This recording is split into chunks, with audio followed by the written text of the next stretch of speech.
Nothing else is wrong with the drug. Anything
people online. Commissioner Jacobs. No, Javier. Javier. I just texted her. Yeah, I did too. So I apologize for the delay. We are going to get started with our meeting. We do not have a quorum yet. I'm hoping that we will before the end of the meeting. Yeah. So go ahead and do a roll call. If we can just start on with Danny and Danny now, Town of Carborough. Oh, Rich City of Durham. Holly McGee, TPO. Karen Howard, Chatham County. Lisa Mathis, NCDOT Board. Vitale, City of Durham. Amy Fowler, Orange County. Michael Parker, Go Triangle. Sally Green, Go Triangle. Chris McCullough, Town Car. Chapel Hill. It's one of those. All right, so we're gonna have to go back past the consent agenda and move right along. We can receive our reports, we can do as much as we can in the hopes that we are going to have a quorum at some point soon. Is there anyone signed up for public comment?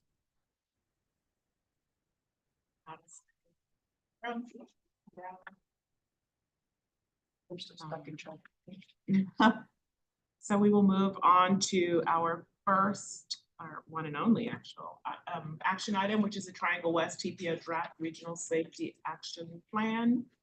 And Colleen McHugh and Jared Draper will be presenting this. Good morning, everyone. We have been hard at work over the last year, putting together this draft regional safety action plan on behalf of Triangle West TPO, working closely with our members. And we've had some really good community engagement opportunities and listening sessions since last fall. We're at the point where now we have a draft plan just in time for an expected notice of funding opportunity for this grant program in the next few weeks, maybe even this week. So thank you all for giving us the opportunity to present this, and I'm going to turn it over to Jared Draper from Tool.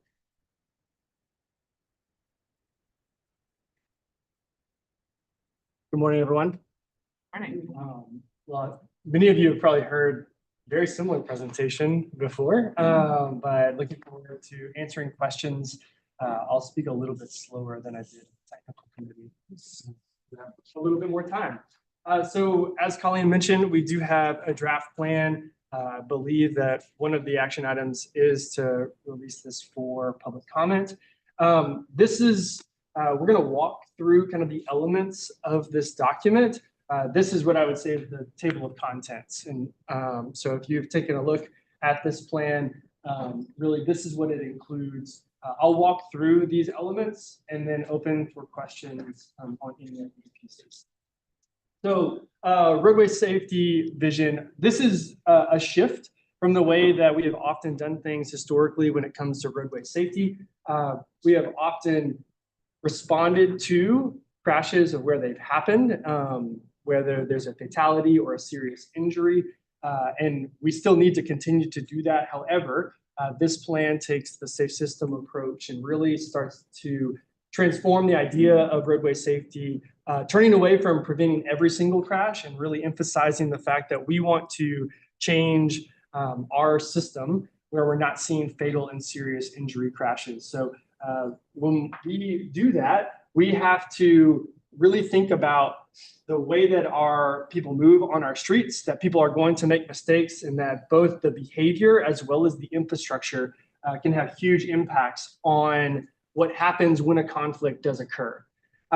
Their safe system approach includes 6 principles. I won't read this slide, but I think some of the things that we really want to emphasize are that death and serious injury, that should be something that's unacceptable for our communities.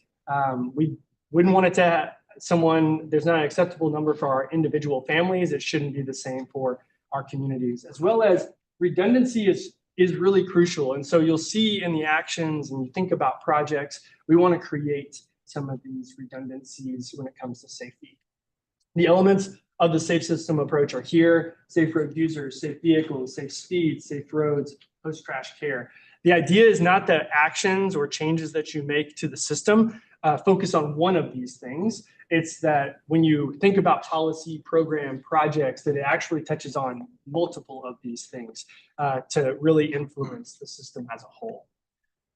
This plan sets a target year of 0 fatal and serious injury crashes, 2050. That aligns with NCDOT. I was here during a meeting when we talked through some of the target setting.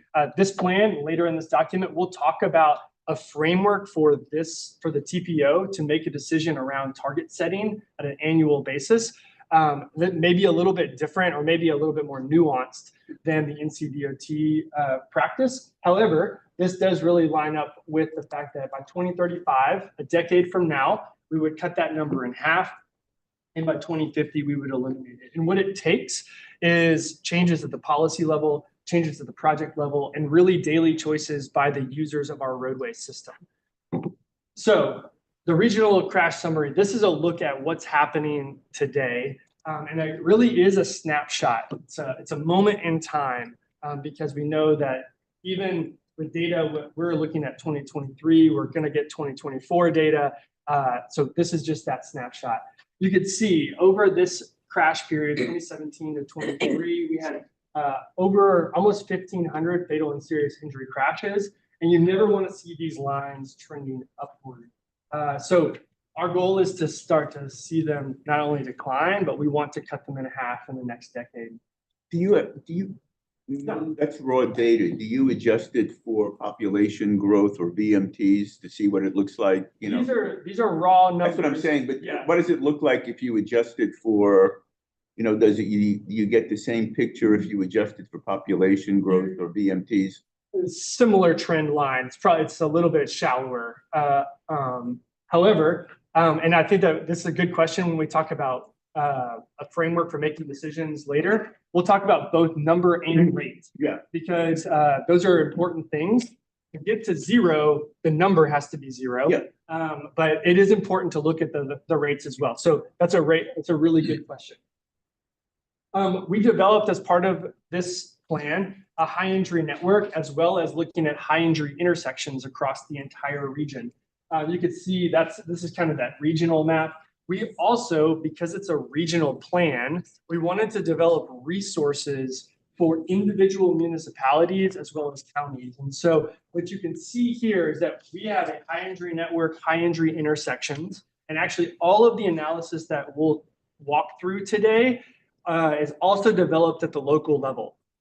And so what these numbers are showing you is that 7.8% of the roadway network is included in the high injury network for the region. And that network, that 7.8%, covers 63.5% of the fatal and serious injury crashes, KSI. What's KSI stand for? It's killed or serious injury. Yeah. There's a few different scales that you could use. So, but KSI, killed or serious injury. And so you can see each one of the networks that's developed has a different percentage of their roadway coverage and the different number or like coverage for their killed and serious injury crashes. Again, snapshot in time, because we know that when we add 2024 data to where fatal and serious injury crashes happen, that coverage would change within each one of those networks and potentially at the regional level. Additionally, we looked at equity. These are some of the factors that we built into kind of why would we look at any one location. And so what you're seeing in the darker areas is really where we're seeing a higher degree or more dense, like all of these factors combined. And what we then look at is some of the rates. So we know that there's overrepresentation when it comes to some of our most vulnerable users, specifically when it comes to demographic traits. Additionally, we looked at the roadway users for biking and walking. And so similar to the high injury network for vehicles, we created a high injury network as well as high injury intersections for people walking and biking so that we can take a finer grain look. And all of these analyses are also done for each one of those member agencies. So 4 municipalities and 3 counties. When it comes to engagement and input, we actually have a meeting tonight in Chapel Hill. So I'll talk about that in just a moment. We started this with a safety summit where we were able to bring people together, talk about the big picture when it came to roadway safety. We actually have breakout sessions to really talk through what does it mean to develop projects and policy, have equitable engagement with stakeholders. Additionally, we've been working with a technical advisory committee and really talking through what does this mean for your community, taking a look at some of the data, and then walking through why would we have certain actions within each one of these different communities. Open house, we had one in Chapel Hill in November, where we were really talking about perceptions of roadway safety. What do you feel? What do you see? What are the things that you are willing to do? We had one in Carborough 2 weeks ago, where we were able to start to talk about, look at our strategies and actions, what sticks out to you, and really giving us feedback. There's been an online survey for both of these. The first one, again, about kind of similar to the open house. And then there's one that's live right now that you could take a look at the strategies and actions. We know at a regional level, we aren't able to go and be in every single community, have a conversation with every single stakeholder, but there's also a lot of other planning efforts that were going on simultaneously. And so we partnered with local communities to make sure that if there was another event, we don't want people to have to be at every single thing individually, that we were able to partner with them and kind of collect some of the feedback as part of those other focus areas and priority projects. As mentioned, the safe system approach is really it's a both. You want to respond to crash locations where you see fatal and serious injury crashes. That is one way that we can honor victims and their families by doing something when someone loses a loved one. But you also want to address risk. So we learn from the high injury network, we understand the characteristics of our roadways that are causing or that we're seeing more fatal and serious injury crashes. And then we can identify those characteristics in other places across our network. And so we know that there are some kind of bigger proactive measures. Some of your communities may already be doing some of these things that can have a huge impact on roadway safety. And these are a list of some of the countermeasures that USDOT, Federal Highway Administration have identified and have research behind them about reducing the severity of crashes, reducing the number of crashes based upon their implementation. Some of them have bigger effects in different contexts as well. When it came to prioritization, we looked at 3 different factors. We looked at severity. Really, this is about how fast, when a conflict occurs, the safe system approach talks about really thinking about human tolerances on our bodies. And so recognizing that speed has a huge impact on if a crash is going to result in a fatal or serious injury crash. So we were able to look at speed data that we had across the region. So that is like one factor. Those higher speed corridors are one piece. Exposure, so this is when someone is actually having kind of interactions. This could be, we've seen their data on the high injury network that there's, or it's showing up in our risk networks where there's these characteristics that we identified across the entire region. And then there's the likelihood of a collision occurring. And so really this idea of when we know that there's a lot of volume in those locations. So whether that's motor vehicle volume, ADT, or in our urban context, we see higher volumes of other users, right? Or trail crossings, transit corridors that high. So that idea of there's more volume there, we want to address those things. We actually did this analysis for the entire roadway network in the region. And so one of the outputs of this work is about a data set that the TPO, as well as all of the member agencies, should be able to build upon as they get more data, as they understand, or if they want to develop more projects, they can use that data set as a starting point.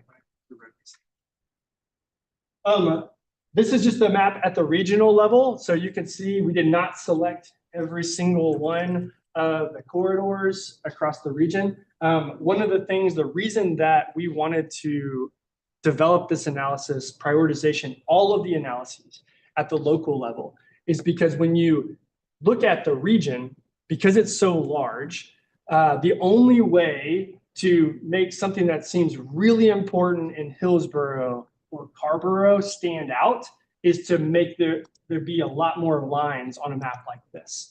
And so instead we did a subset of what the regional analysis output is. And then we were able to do that same thing at the local scale so that we were able to really highlight, just because it doesn't show up at the regional scale, we know that it's important for that municipality. And I'll show you some of those in a moment. So we have both priority corridors as well as priority intersections. Again, the idea of a static map is really hard because it looks like there's a lot going on here, and there is. But the data behind this is what is the tool that local agencies as well as the TPO should be able to use moving forward in identifying kind of what are they doing at the project level? What are we trying to address?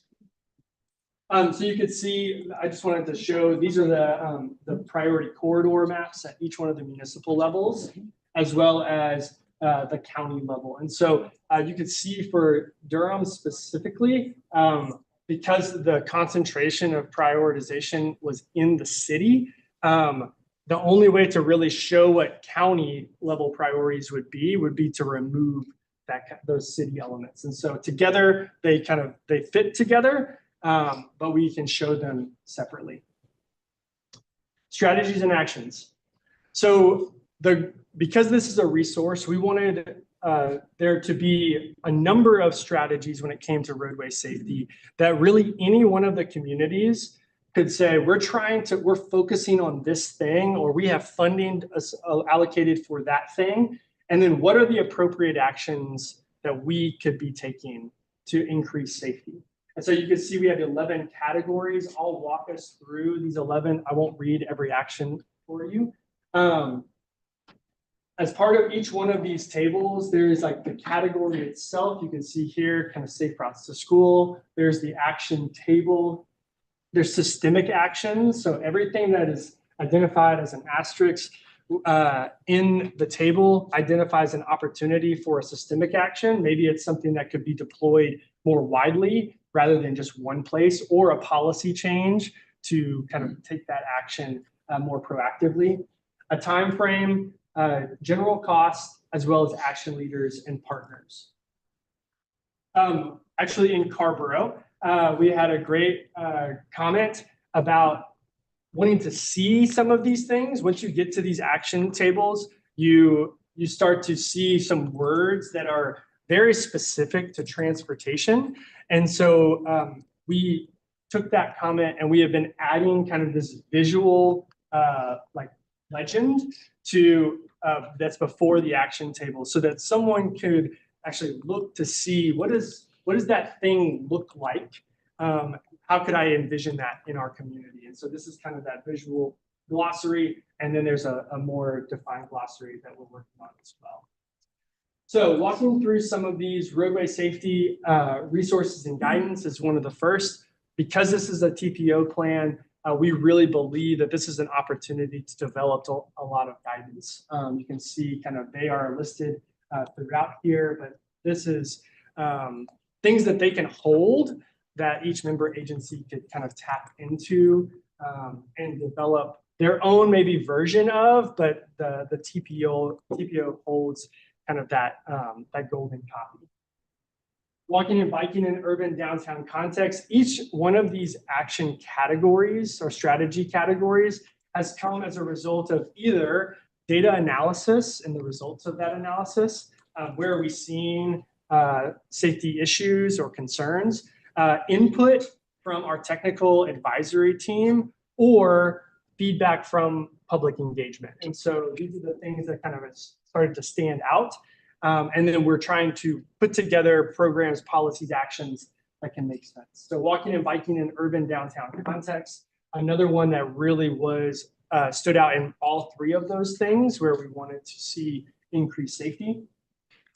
Multimodal safety along multi-lane arterials. This is, if you remember back to the priority map for the region, you probably noticed that some of the ones that are highest priority are these multi-lane arterials. And so how do we change the roadway safety in those areas? Rural high-speed corridors, right? Not everywhere is urban, so we need to understand what are the right actions that can be taken at the rural roadway level. Safer routes to school. This was brought up in also all three of these, where there's a number of actions. And I would say that, again, these are kind of key actions. It is not a comprehensive list of every action on any one of these categories that could be taken, but things that can really change the way that some of our most vulnerable users and children get to and from school, whether it's walking or biking. Traffic calming on local streets. We know that there are a lot of member agencies that are doing some really good work when it comes to local streets and kind of like slow streets.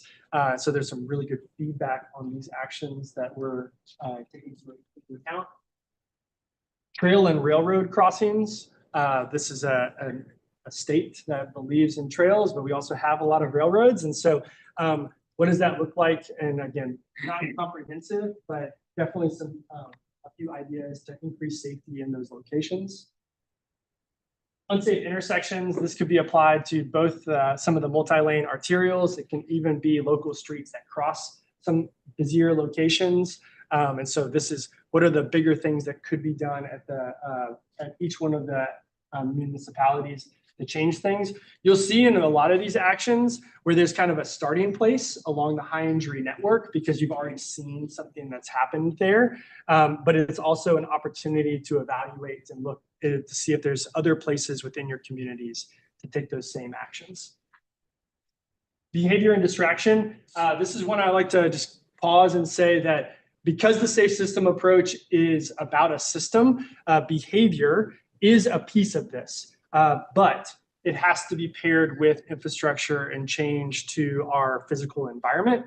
And so the daily choices that each of us make on our roadway system as we move, no matter what mode that is, does play into roadway safety as a whole. And so while I wouldn't put we would never say put all of your kind of effort into an engagement or education campaign, those things can be really useful paired with other types of work when it comes to roadway safety.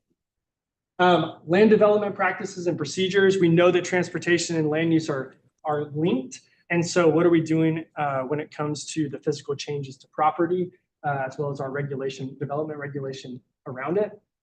And then lastly, vulnerable roadway users at night. So this is walking and biking at nighttime. What are we doing when it comes to increasing safety? Where are we doing that?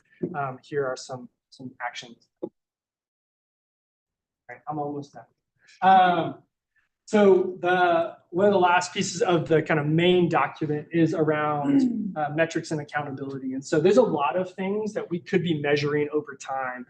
This is a great opportunity to start to think about these things specifically, to provide annual reporting on these things. We know that there are already reports that are coming out about some of these numbers. How are we kind of following some of the trends? And are there new things that we need to report on in the future? This is that target setting framework that we discussed. So this builds upon the work that NCDOT already is doing when it comes to an annual target setting. And maybe most importantly, starts to think about ownership and getting down a little bit deeper because it points us back to the actions, the categories of strategies that we had already discussed. And so not only understanding the number, but also understanding the rate, understanding the context. So is this an urban area versus the rural area, as well as the ownership. This table is kind of cut off in the slide, but really looking at all of the modes for both on NCDOT roadways as well as local roadways. Did not mean to, sorry. I'm sure. Okay. Every year, the TPO can kind of bring this information forward and really talk through what are we trying to achieve based upon what we see. If we want to cut in half our number, not just the rate, by 2035, we need to understand what's happening in the previous years and where those things are happening. So taking a deeper dive to pedestrian safety, into motor vehicle safety, where is this different? And so how can we target these things in the future?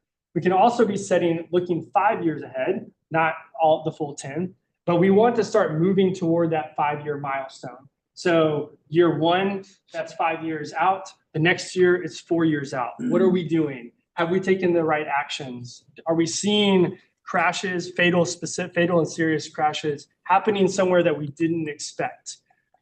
What are the projects that we've accomplished? So again, it gives this group, when we're thinking about target setting, a little bit more nuance when we think about what do we want to do this coming year. Examples could be that we want to focus on crashes on multi-lane arterials. It could be that, hey, we saw a spike in urban downtown pedestrian fatalities and serious injuries. What are we doing about that in the coming year? And so this gives the TPO a little bit more information to discuss. Lastly, about sharing responsibility, there's some key roles for everyone when it comes to the TPO, NCDOT, member agencies. I think most importantly is that sharing responsibility is both agency as well as individual. And so if we're going to change something, if we're going to get to zero, it does take choices by every single person. I'll just really quickly talk through the appendices. There are kind of a handful of appendices to talk about analysis, to talk about mapping, talk about engagement.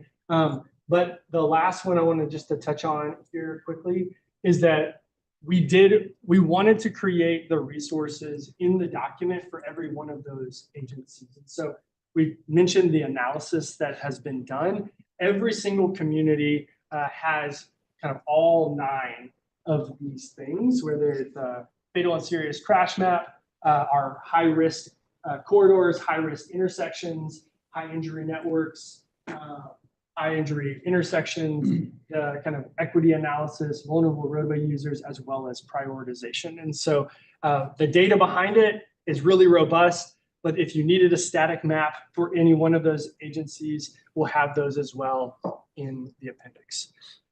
All right, there we go. I don't see Chatham Chatham maps. on this one. Missing it? It might not be on that It slide. might not be on this slide.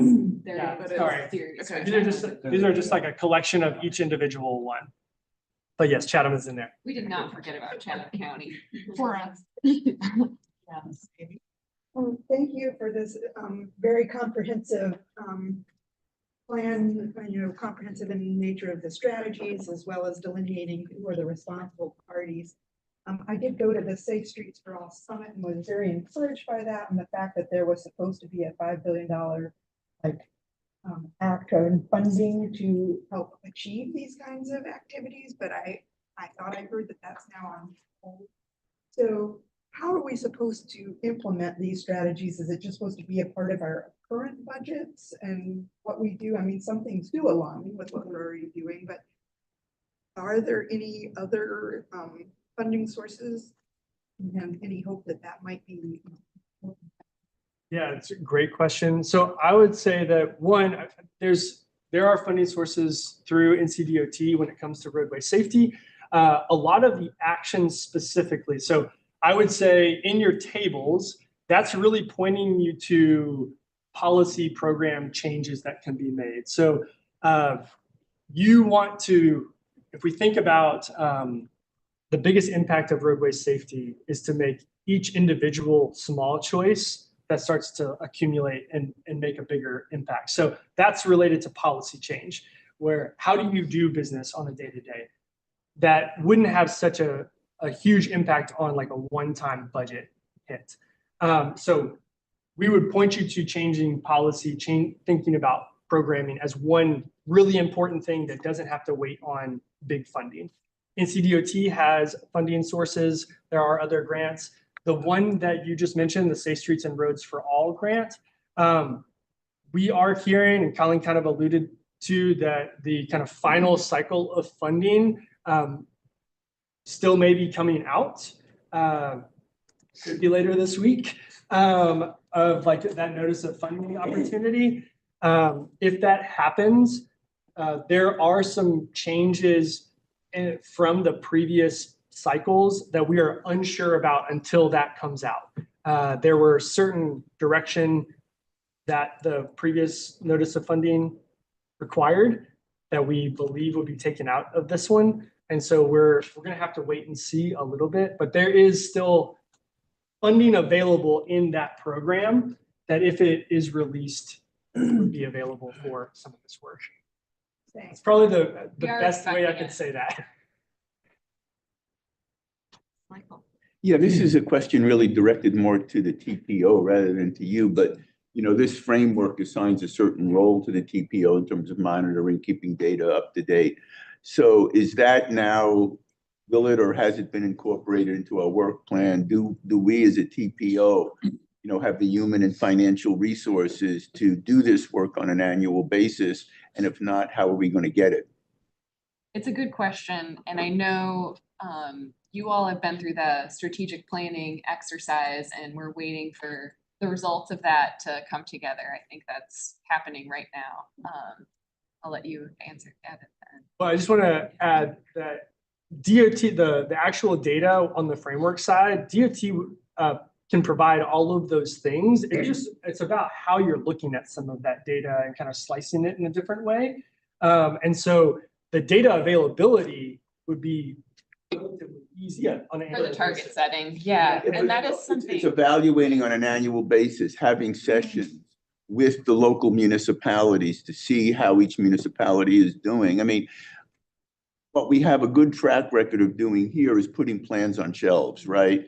And if this is important work and if we believe in it, then we as a TPO have to find the resources to really be the one to drive it through the respective municipalities and everything, and have convenings where we bring people together and say, this is the latest data, right? We're meeting our goals. We're not meeting our goals. Why are we? Why aren't we? And if we don't do that kind of follow-up on a regular basis, this is going to be very pretty, and in 5 years it will be forgotten.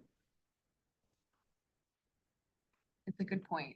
We have resources, I think, at our disposal. I know David Miller and I have talked about this because he's been taking the lead on our safety target setting from the TPO side for the last couple of years. But I think part of this plan is safety needs to be part of everything that we do. It's a culture shift for us too, and the way we work with our local agencies. And that won't require too much more resources from us, but it will require us to look at the way we're allocating funding a little bit differently in the MTP, as well as through our annual call for projects. So we'll be evaluating changes to all of those kinds of programs in the future. The old saying, you manage what you measure. Yes, that's the plan. And I would love for that regional safety summit to be something that we do every year. So we might need some more resources to make that happen. Carl, and then I think I saw. So thanks for the presentation. Great data. The thoroughness and the sort of detail there is really incredible. And the more we can do to like raise the profile of safety, I think the better off we are. So thanks again for that. I know you helped Durham also. The data you did sort of influenced the Vision Zero action plan that Durham just received. We actually had a presentation at our work session last week on our Vision Zero action plan. So it's great stuff that informed our work. My question is more for the TPO also, and that is that as you're doing more engagement on the TPO Vision Zero plan, we're doing the same thing in Durham. How do we not sort of, it's not that it's confusing, but how do we not overdo the engagement piece? Make sure that people understand what is engagement for the TPO plan, what is for Durham, how do we get that messaging right? Yeah, it's a good question. And I think the slides on engagement really highlighted our community forums were on the Orange County side, but we participated in the ones that were happening on the Durham side. And we had more pop-up events on the Durham side where Lauren and I would go together, partner on those kinds of events to make sure that we weren't trying to confuse people. Like, we're doing this regional scale plan. Some of those actions are relevant for Durham, but Durham has their own targeted actions that you guys have been working towards. You had your own website where you were taking in public comments. We did use some of that information in our plan to make sure we heard from people in Durham, but There was overlap there, yeah. There's a lot of So we're not overlap. overdoing it, yeah. Yeah, but Lauren and I have been very intentional about how we've done engagement, how our TPO has done engagement in Durham for that reason, so as not to confuse people and host a community forum in Durham right as you're getting ready to adopt your own action plan. Thanks. Yeah, we can keep being aware of that going forward would be helpful. Yeah. And the same thing's happening tonight for Chapel Hill, where it's an event that's overlapping two events, right? They're talking through their safe routes to school plan, as well as bringing the regional Vision Zero plan to the same event. So kind of keeping them separate, but also not making people go to 2 different events on 2 different nights and show up. Unfortunately, that conflicts with our town council meeting. Yeah, that's a bummer. Yeah, this isn't so much a question as sort of a thought for discussion in some sort of way, because I think that there is a place for tactical urbanism and sort of a strong down approach for some of this in order for education, for piloting work, for getting the community engaged, and to make things that are visual on a small scale so that they can start to envision things. Some of the actions actually do specifically talk about demonstration. We usually don't use tactical urbanism, and it's just not a term that has like infiltrated the safety, but interim design or demonstration or pilot are absolutely things that are included. And you're right that those are great ways to quickly show something can change, and it doesn't just shut down how people move, but it actually increases safety. It also can be something that's really fun to do depending on your partnering organization. Thank you. I want to say, so this is anecdotal. So I spent the past week in the Bahamas, and roundabouts are just a course of business, and they are 2-lane, and they work so well. And I'm always shocked when I come back and there's that hesitation and kind of confusion around the use of roundabouts. And I think, again, it's just getting comfortable with them. And I think all the communities that have embraced them have really seen fairly quickly that they keep traffic moving, that they really do work. It's not as confusing as it looks. So throw that out there. Yeah, one of the great things, if you think about when you're going to do education or when you're going to do some of these kind of like campaign things, if you try something new or if you're adding a safety change to a roadway to like really communicate how it works, is always really valuable. One of the interesting things that we see in some communities is that crashes sometimes spike around roundabouts, but they're way less severe crashes. And so making sure that that is like a message that you're not shying away from, that you're doing it for a very specific reason, can be really valuable. Thank you. Okay, so we now have a quorum, so we can go ahead and receive the report and release the draft for public comment. And you need a motion? We do. Okay. Is there a motion? Second the report and Is a motion? back up for public comment. Okay, second, all in favor? Aye. Motion carries. Thank you. And so since we have a quorum, we will go back and adopt the consent agenda. Is there a motion to adopt the consent agenda? So moved. Second. Motion and second. All in favor? Aye. Motion carries. And we will move on to agenda item number 9, our informational item. The draft 2026-2035 STEP, and Philmont will be presenting this.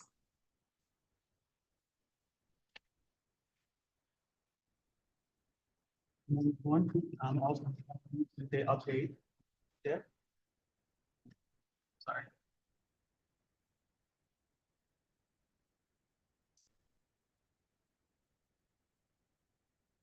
And just a reminder, this update is just for informational purposes, no action is being passed at this time.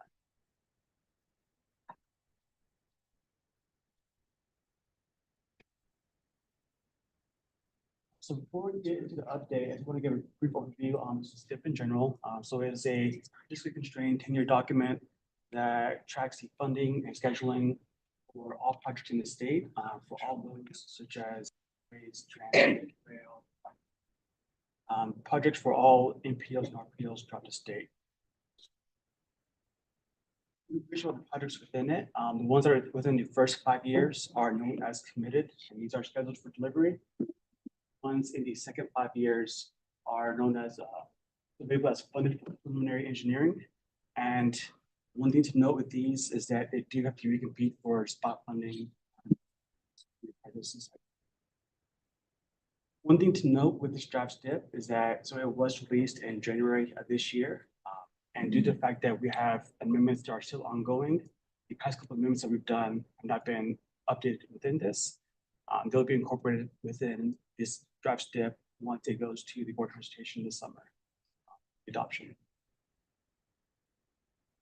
One other thing to note is that from the last draft STIP, one element that was common there was project swaps that allowed local agencies just to swap out projects depending on their priorities and fund availability. This is an activity that will not be taking place this go around.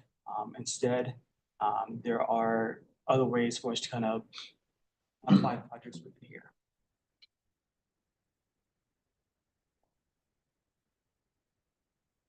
Some key events for the STIP, like I mentioned, it was released in January and the team held public comment periods that involved online surveys as well as public document sessions.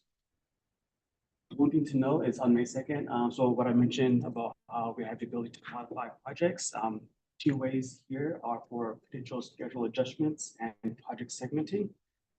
One that we are currently working on the Durham-Carborough BRT, which we are just identifying possible segments to split the funding as well as benefit other surrounding BRT systems. As I mentioned, it will be brought to the board presentation this summer, first for confirmation in June and then following in July for approval. And getting into the development of the draft STIP, here are just several reasons, criteria that went to development of this. First of all, is just anticipated revenue for the 2026 to 2035 timeframe. This includes funding sources such as the Highway Trust Fund, federal funding, as well as highway funds in general. The next criteria that I considered was the funding availability for the 22 STI categories. These are just a total of all the divisions, regions, as well as statewide categories. So the 22. And then third, the latest cost estimates. Is what this graphic relates to here. And it just kind of illustrates that since the time of adoption for this current STIP, meaning since June of 2023, the just cost estimates have totaled around. So just the dilemma kind of sipping into a spacing when keeping this topic fiscally constrained.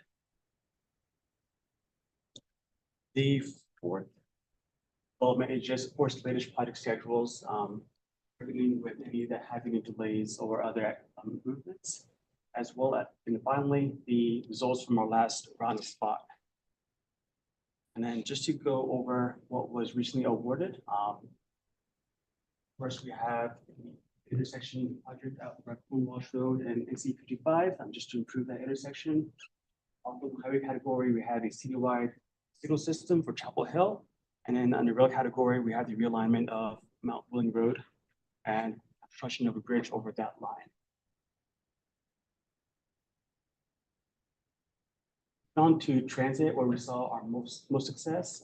We have several BRT projects from RTP to Powhatan over the Campo area, Durham to North Hills BRT, also from RTP and the Durham-Carborough BRT as I mentioned. And then there are also a couple of projects from Go Triangle just to assist thereabouts as well. I thought there weren't new projects. I thought there were no newly awarded. None at the division level. These are all at the regional level. So the regional transit projects were very successful. Okay, yeah. So we incorporated, we did a deep dive in comparing the draft STIP to the current STIP. Most of the projects within here can be divided into these two categories here. The first one being prioritization, meaning projects that originated from the spot process. And then the second category, just locally selected projects. These are projects that originated from the MPO using our direct attributable funds that were distributed annually, but we moved on to a 3-year call this time. And so regarding these projects, for the projects, majority of them stayed on schedule, but there were some that faced delays, as well as a couple that to funding for preliminary engineering, meaning they will have to recompete in the next round of spot. And then regarding our local recycling projects that originated from this TPO, many of them stayed on schedule, but there are also many that we are reviewing the cost estimates and schedules. And then also just know some of the changes that have not yet been processed, and we're also keeping track to be able to add once it is time for adoption. So with local recycling projects, as mentioned, the estimates and the schedules are what we are coordinating on with our members. And then results of these changes we brought back for to this board and TC in June for next steps. With here, as I mentioned, is coordinating the members on project details as well as the project segmentation. So segmentation in particular must be approved by the TPO and division. And this will be by May 2nd. Following the draft step approval by Board of Education in July, then we will begin work on MTIP, the local TIP document for just projects in our area. This will begin, like I said, following the adoption in July, so in August is when we expect to release the draft MTIP for public base throughout the month of September, coming back in October for adoption. And then this new draft MTIP updates to our policies that you guys have seen updates to, such as federal funding and the public participation, as well as updated summaries of all projects, as well as the spot process. Happy to take any questions or comments.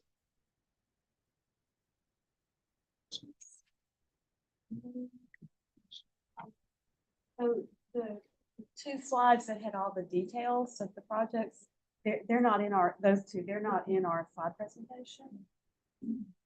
Okay. Can we get those? I thought it was, yeah, it's in one of these, I think. Okay, I forget where. it's not First, in the attachments.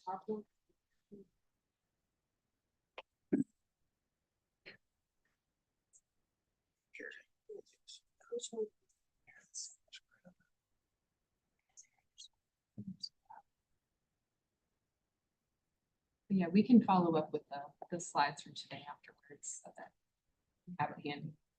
I know there's a lot of attachments with this item. There's a lot of information.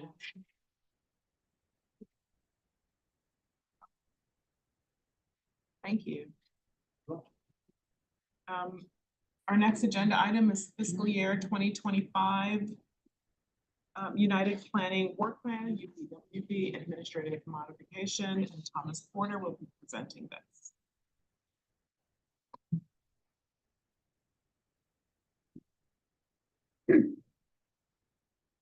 Good morning, everyone. So my name is Tom Porter and I'm a transportation planner at Triangle West.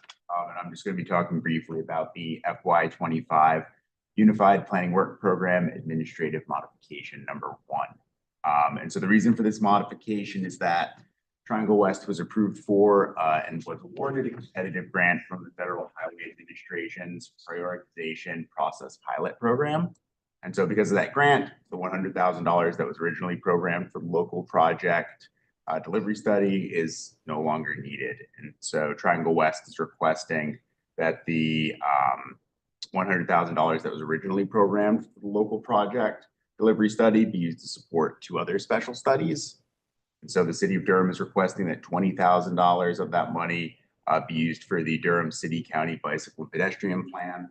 And Triangle West is requesting that the remaining $80,000 be programmed into the US 70 East Corridor Study Phase 2. That's it. Any questions? And so since we don't vote on that, how does that actually get incorporated? Just happens. Yeah. We just sent it.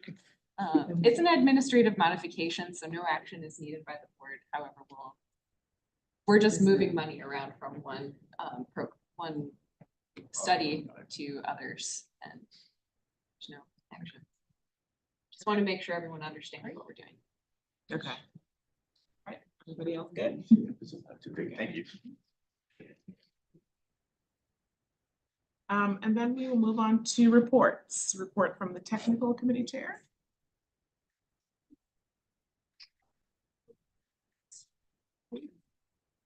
And report from TPO staff. Doug's report is that he's enjoying France. Yes. Yes. That I would just, yeah, I'm filling in for Doug today. I just want to add that the State Ethics Commission deadline is coming up on the 15th. And so if you have not yet filed, please do so. If you need any help from us, we're happy to help. Beth and I have been working closely with Susie at the State Ethics Commission office. So we hear from her almost daily. It's very persistent. And we appreciate that. She told you who still has not, or? We do have a list of who has and who has not. I think Beth has sent emails directly to those of you who haven't yet filed. But if you need more help. I understand it's very simple, clicking the link and yes. You're in the system. We can send private reminders. Yeah. If you're. Okay. And I will add, if you're on multiple boards, you need to make sure that you, I guess, check all the boxes for the multiple boards, because I think some people are on multiple boards, so. And our new name is in the system now. Yes. So look for Triangle West. When I sent the original email out, it did say DCHC, but now it has been changed officially. Thank you very much. All right, so moving along to NCDOT reports. Lisa Mathis, we'll start with you. Alrighty, I would like to give you the Hurricane Helene update as of March 7th. So keep in mind, this is, we're reporting about 150 total road closures related to Helene. This includes entries aimed specifically at keeping large trucks off of certain routes. We hope to see that number go down again with trucks being able to use I-40 again now. The number of Helene closures to all traffic is closer to 100. That includes areas that have been closed since the storm and those that have possibly reopened and closed again for repair. Crews and contractors have completed repair and replacement of 232 bridges, which is 28% of the total number damaged. 41 large culverts, which comprises 54% of those, and 808 smaller culverts, which we've gotten about 97% of those. To date, the department has spent nearly $494 million on Helene recovery and has been reimbursed with about $130 million in federal funding. The Marshall License Plate Agency is set to begin serving customers again in Madison County next week. That is the final DMV office to reopen following damage from Helene. NCDOT's Location and Surveys Unit has been working with the Photogrammetry Unit to produce a visual record of images that will be submitted to FHWA for disaster reimbursement. The units are tiling the damaged road corridors to produce a layout similar to a plan sheet showing damages. In support of this, we are flying drone missions in areas where we do not have good photography to give a more detailed, typical close-up of the affected areas. Other items of interest. Of the approximately 9,500 total damage sites, nearly 1/3 have been permanently repaired and another 1/3 are at some stage of repair. The public can track our efforts to reopen roads on a dashboard that's been created for the recovery, which is linked on drivenc.gov. At about $5 billion, the expected cost of restoring state-maintained infrastructure damaged by Helene alone is nearly 4 times the amount that NCDOT spent on all declared disaster events from 2004 to 2024, which is 100. Would you like me to read that again? I'm gonna rephrase it in a way that I would have written it. The expected cost of restoring state-maintained infrastructure damaged by Helene alone, $5 billion, is nearly 4 times the amount that NCDOT has spent on all declared disaster events from 2024 2004 to 2024. And that number is $1.4 billion. Governor Stein and Secretary Hopkins sent a letter to federal leadership on February 19th asking for their support expediting and maximizing Helene reimbursements so that NCDOT can minimize its cash float and avoid disruption to non-Helene related operations. A recurring question that we've received is whether Helene recovery will potentially impact the existing capital STIP projects statewide. The official response at this time, we do not expect an impact to active projects outside the affected counties. However, there could be impacts to active projects within the affected counties, and these are being reviewed case by case based on storm damage near the project site and the need to reallocate contractor resources as the storm response continues.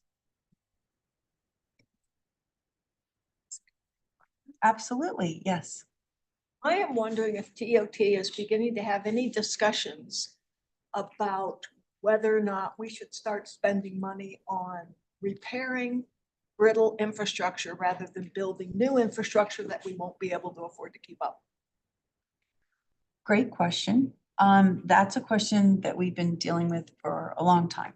And, you know, if you go back prior to Helene, some of our previous hurricanes and storms have wreaked a lot of damage across the state, right? So we have aging infrastructure. We've been at this for 100 years, right? So we have a lot of aging infrastructure. A lot of the infrastructure is, and we've also at the same time been struggling with having an account that can't keep up with maintenance. Okay, so that's really has always traditionally been a big issue. So all of the infrastructure is looked at every couple of years at least. There's a whole schedule. So we have everything graded, right? So we do have a pretty good idea of what is needs to be replaced. In a perfect world, we replace everything, right? We cannot do that, obviously. So we've got to prioritize, and that's where we are in the situation. Did that answer your question? Like, I wish that we could replace everything. Now, have some of those deteriorated and, you know, areas that needed to be replaced, they're already being replaced out there. So are we replacing it with better, more resilient infrastructure? We absolutely are. And not to be, it's not you. Yeah, It's the system. it's us. It's very frustrating system. It is. It is. It's a very big state. And, you know, we, not only do we have the second largest state maintained road system in the country, only behind Texas, we also have all the bridges to go with. I wish there was a magic answer, but as we rebuild, we're rebuilding with resiliency in mind. Better products, better sources. Yep. Next, Becca Gallus, NC Division 5. Becca's online.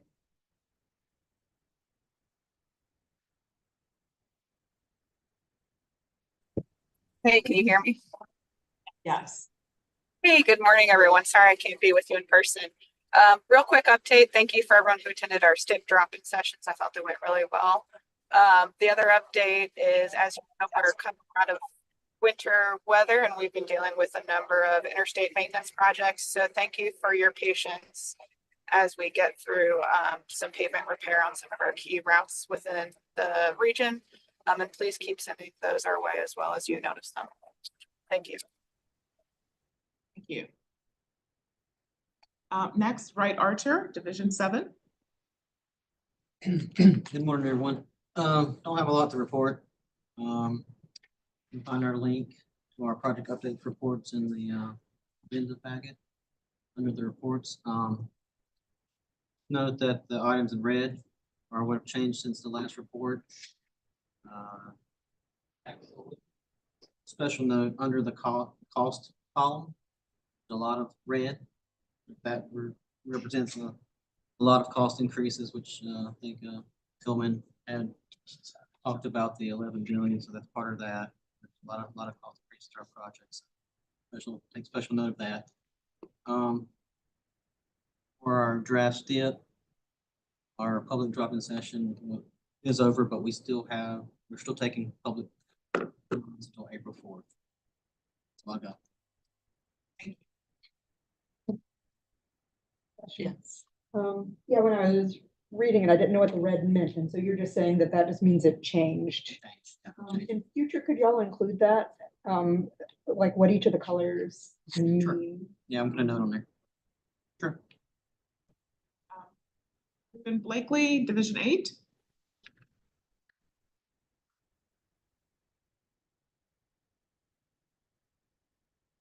Brian Kluchar, Brian? not able to join Anybody? online today.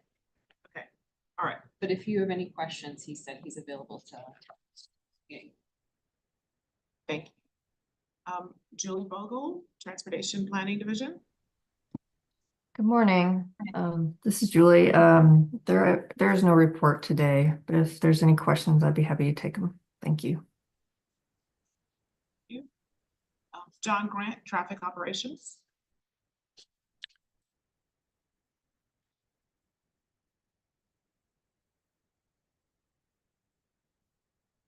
Call earlier, but he, I think, left. Didn't put a message on the channel. Thank you. Reagan Buchanan, Integrated Mobility Division. No. Okay. Well, board will go ahead and receive those reports. There are some new articles and updates. Our next meeting is April 22nd at 9 a.m. And this transportation conference, is this something we're invited to? Yeah, you're certainly welcome to come. The North Carolina Association of MPOs conference is coming up on April 15th through 17th. We actually have two Triangle West presentations that are going to be on that agenda. So David will be presenting on our wildlife presence plan, and Jared and I will be presenting on our Safe Streets for All plan. So we'd love for you all to come. It's in Wilmington. You could join for the day or join for the whole conference, but there will be folks from MPOs around the state there, as well as a lot of consultants and DOT.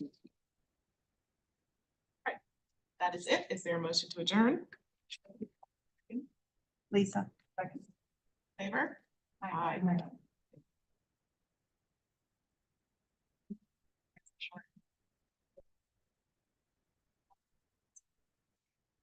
Who's that?